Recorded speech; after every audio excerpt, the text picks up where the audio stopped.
스페인인들이 발을 딛기 전에 아메리카에는 세 곳의 대표적인 원주민 문명이 있었어요.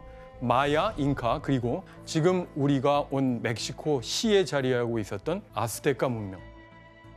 아스테카 문명이 어떻게 스페인인들과 어쨌든 조우하면서 어떤 식의 변화를 겪었는지를 살펴보도록 하겠습니다. 콜럼버스가 끝내 금을 많이 못 찾았잖아요. 그래서 이제 수많은 스페인인들이 분명히 거기 있을 거라고 하는 생각들을 계속하고 아메리카 땅을 많이 찾아오게 됩니다. 그래서 1519년 무렵에 본격적인 대륙 정복의 시대가 시작됐는데요.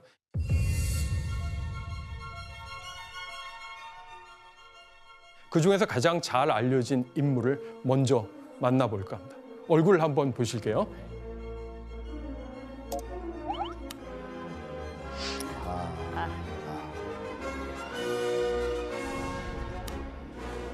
이 초상화 속 남자의 이름은 에르난 꼬르테스입니다. 라라 씨, 네, 익숙한가요? 물론이죠.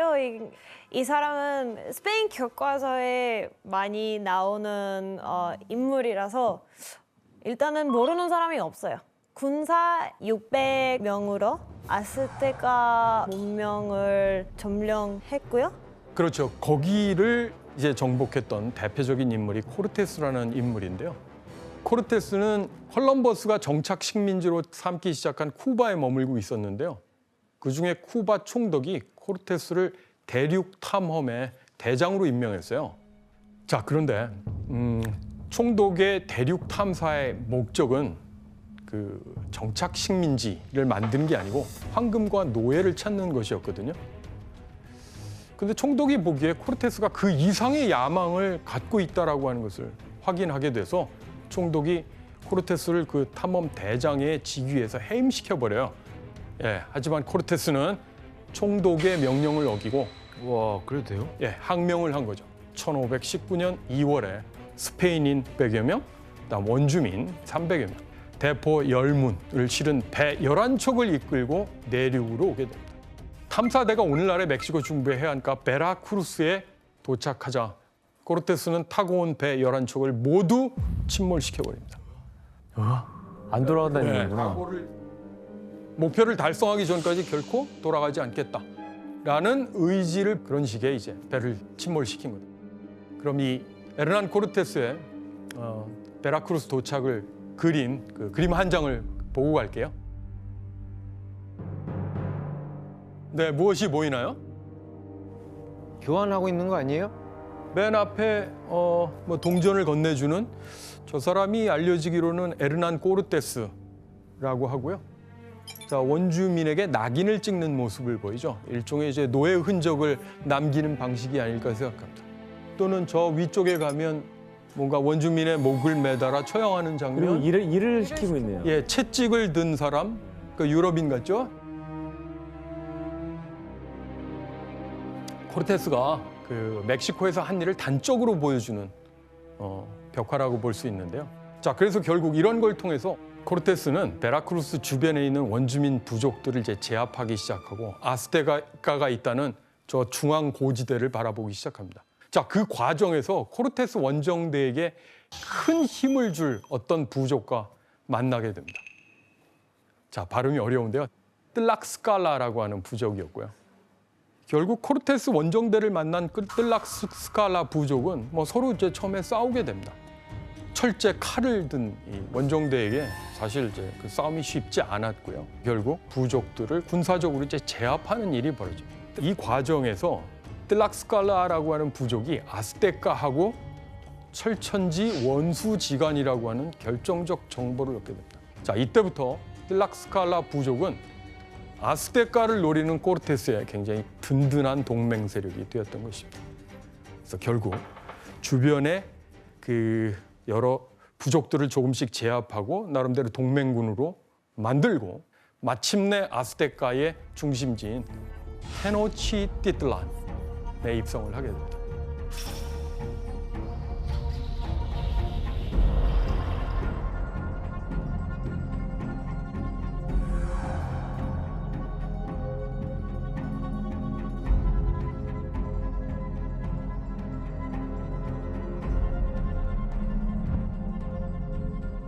그 수도의 모습 한번 보도록 하죠. 와. 와우. 자, 어떤 특징이 있죠? 요새 같은데요, 요새? 네. 이곳은 텍스코코라고 하는 호수 위에 세워진 도시였어요. 당시 아스테카 제국은 다양한 부족들을 병합해서 엄청난 인구를 유지하고 있었거든요. 또 많게는 거의 2,500만 수준이었다고 해요. 그리고 테노치티틀란만 해도 20만 명이 살고 있었다고 알려져요. 근데 이건 어마어마한 숫자인데요. 당시에 유럽에 있었던 큰 도시, 런던이나 아무래도 파리가 떠오를 텐데요. 여기가 1700년까지 10만 명 정도를 유지한다고 봅니다. 와, 그거보다 큰 거네. 자, 그래서 결국 이곳에 코르테스 원정대가 나타나자 기록에 따르면 아스테카의 그 통치자 무테수마라고 하는데요. 또는 목테수마, 이 무테수마가 한 1000여 명의 주민들과 함께 원정대를 맞이했다고 해요. 왜 최고 통치자까지 나와서 맞이했을까요? 그러니까 환영한 셈이죠. 자, 왜 이런 환영이 벌어졌을까? 아스테카인들이 믿고 있었던 어떤 신화 때문이다, 이렇게 이제 알려져 있거든요. 자, 이 무테수마하고 아스테카 사람들은 코르테스 일행을 때가 되면 바다를 건너서 찾아온다는 신, 그걸 깨살꼬아틀이라고 얘기하는데요. 깨살꼬아틀의 사절단이다, 이렇게 이제 봤던 거죠. 자, 그리고 나서 이 무테수마는 코르테스를 대신전, 글로 이제 데려갔다고 해요. 처음 신전을 본 코르테스의 기록을 한번 살펴보도록 하죠. 이 도시의 주신전의 엄청난 크기와 웅장함은 인간의 필설로는 도저히 설명할 수 없을 정도이다. 신전 경내에는 피라미드가 40여 개나 있는데 그중 가장 중요한 피라미드의 높이는 세비야 대성당의 탑보다 더 높다. 이 피라미드들은 너무나 훌륭하게 지어져서 세상 어디에도 그만한 것이 없을 것이라 생각될 정도이다. 이야. 크리스티안 씨는 아즈테카 문명에 대해서 좀 배웠나요? 배웠죠. 학교에 있었을 때 일단 나라를 세운 문명이라고 배워요. 거기서부터 이제 옛날에 위칠로포스틀리라는 신이 있어요. 그 신은 아즈텍 문명 사람을 보고 뱀을 먹고 선인장 위에 서 있는 독소리가 있는 그 창면을 찾으면 거기서 나라를 세우라는 명령을 받아서 잤던 장소는 테노치티틀란, 그 멕시코시, 거기서 잡게 된 거라서 그때부터 나라를 세웠고 이제 생기게 된 거죠. 일단 멕시코 국기를 한번 보실까요?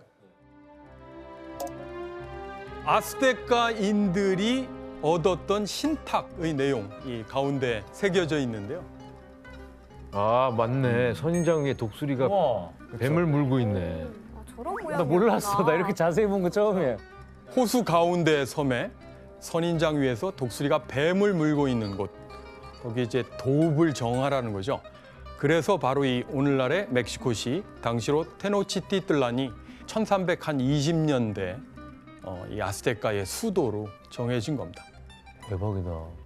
자, 아무튼 코르테스는 테노치티틀란에서 이런 호수도 보고 그 아스테카 문명의 그 규모에 대해서 엄청나게 이제 놀랐거든요. 예를 들어 호수 위에 농지들을 어떻게 조성하는지, 또 큰 수로들을 만들어서 한쪽이 청소나 수리 중이면은 또 이렇게 바꿔가면서 쓰고, 또 도시에 있는 여러 광정에는 상점들이 빼곡하게 들어차 있었다고 그래요. 한 6만 명 정도 서로 교환하고 판매하고 사고, 도시의 뭐 아름다움, 규모 이런 거에 감명을 크게 이제 받은 셈이죠. 근데 코르테스는 너무나도 충격적인 장면을 목격하게 됩니다. 그림 한 장을 보도록 하시죠. 사람으로?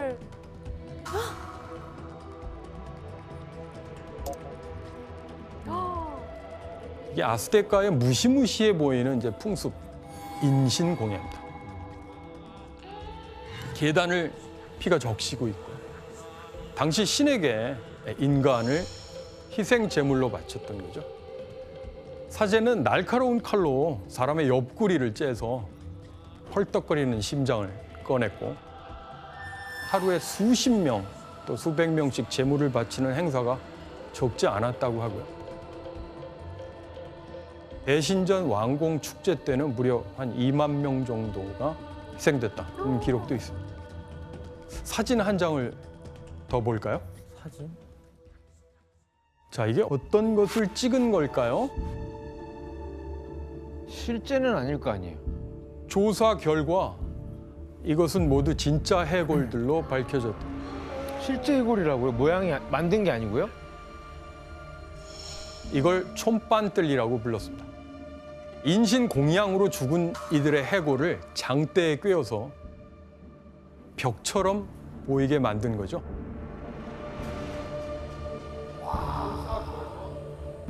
그럼 도대체 이 희생자들은 누구였을까요? 바로 이웃 부족들과 전쟁을 통해서 거기서 이제 패배한 이들이었다고 봅니다. 그래서 아마 주변 부족들에게 엄청난 두려움을 선사했을 것이라고 생각하는데요. 아스테카 문명에 대한 코르테스의 호의적인 그런 인상은 이런 인신공양을 목격했을 때 완전히 사라졌다고 볼 수 있습니다. 그렇다면 동맹 세력이 있다고 하더라도 수백 명에 불과한 코르테스 그리고 정복자들이 어떻게 이런 거대한 문명을 무너뜨릴 수 있었을까요? 무기가 엄청 발달하지 않았을까요? 아무리 근데 무기 발달해도 인해 전술로 하면 쉽지 않았을 텐데. 한번 그 과정을 살펴보면요. 절대 권력자를 잡아서 제국 전체를 지배할 수 있지 않을까 생각했기 때문에 코르테스는 무테수마를 일종의 인질로 잡았는데요. 가장 핵심적인 인물을 통해서 일종의 간접 통치를 할 수 있지 않을까 이렇게 생각했습니다. 근데 저 동쪽에서는 또 다른 소식이 들리는데 자, 쿠바에서 이 코르테스 세력을 잡으러 온 사람들이 있었습니다. 바로 총독들이 보낸 일종의 진압 세력이라고 할 수 있는데요. 코르테스가 사람들을 이끌고 동쪽으로 가서 열심히 이제 싸우고 있었는데 그 사이에 스페인인들이 아스테카에서 피해 사륙을 벌이는 충격적인 사건이 이제 벌어지게 됩니다. 그 원주민들은 축제 준비에 정신이 없었는데 그 모습을 보고 그들이 우리를 향해 반발을 시도한다. 그래서 무차별적인 학살이 시작됐고요. 그때 이제 죽은 아스테카인들만 한 600명입니다. 하루에. 이 사건으로 아스테카인들은 스페인인들에게 저항을 하기 시작했고요. 그 틈에 이제 돌아온 코르테스가 이거 큰일 나니까 황제인 무테수마에게 성난 신민들을 좀 잠재워달라고 이제 부탁을 하는데요. 더 이상 아스테카인들이 이 무테수마를 또 그렇게 절대적인 권력자로 보지 않게 됩니다. 결국 거센 저항에 테노치티틀란에서 도망쳐 나올 수밖에 없었어요. 그 과정에서 돕던 주변의 원주민들도 상당수 사망을 하고요. 코르테스 개인은 손가락 2개를 잃었다고 알려져 있습니다. 스페인인들을 이날을 뭐라고 얘기하냐면 흔히 슬픈 날, 라노체 트리스테 이렇게 이제 부르는데요. 슬픈 밤에 대한 건 또 알고 계셨어요? 다 알고 있어요. 슬픈 일이었잖아요. 어떻게 보면 스페인 관점에서는 좀 슬픈 일이었지만 아즈텍 문명 이제 관점에서는 굉장히 승리했던 약간 그런 날이었기 때문에 그래서 멕시코 실제로 굉장히 유명한 곳인데 거기서 나무가 있대요. 그 코르테스가 울었던 이렇게 앉아서 울었던 나무가 있다는 거예요. 확실히 거기서 울긴 울었어요? 거기서는 울었대요. 예, 거기 확실히. 투어를 시켜줘요. 거기 마이크를 들고 자 여기서는 에르난 코르테스가 바로 울었습니다. 예. 울었습니다. 잘하는데. 그런 식으로. 타고났는데 이 목소리 톤이. 자, 이 슬픈 밤 사건 이후에는 어떻게 됐을까요? 코르테스는 호수 주변에 있는 세력들을 끌어들였어요.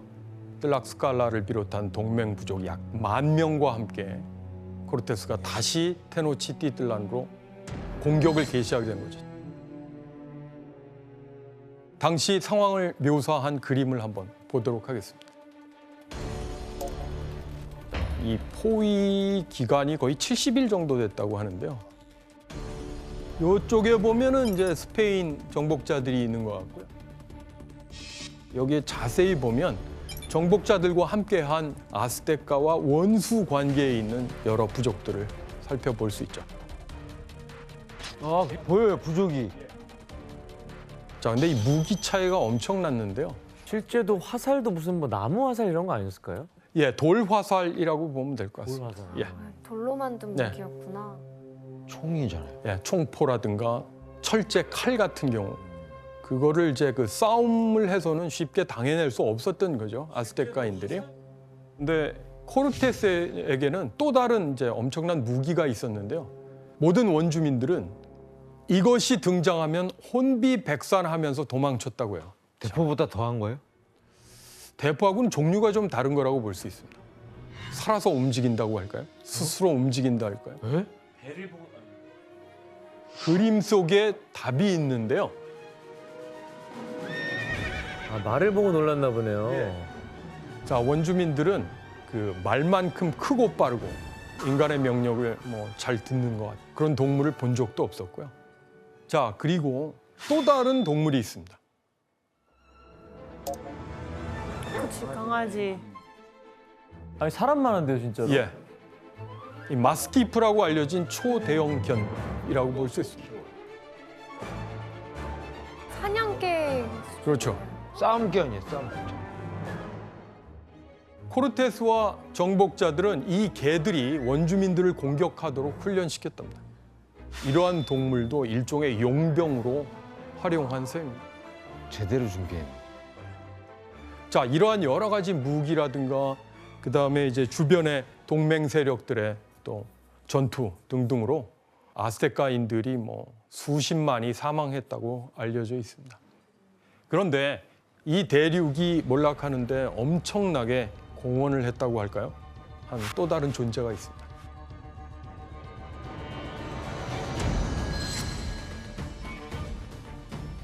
아스테카인들은 붉은 반점, 고통스럽게 타들어가는 상처에 시달리게 됩니다. 바로 천연두의 존재인데요. 어느 정도냐 하면은 당시 천연두를 이렇게 불렀대요. 한 걸음에 7레구아, 따져보면 한 45km 된답니다. 한 걸음에 45km를 달려가는 신발을 신었다. 그만큼 전염력이 강했다는 전염력, 거네요. 전파력이 뭐 굉장히 빠르다는 거죠. 유럽인들과 달리 아메리카 원주민들은 면역력이 거의 없는 상태라고 이제 보면 되고요.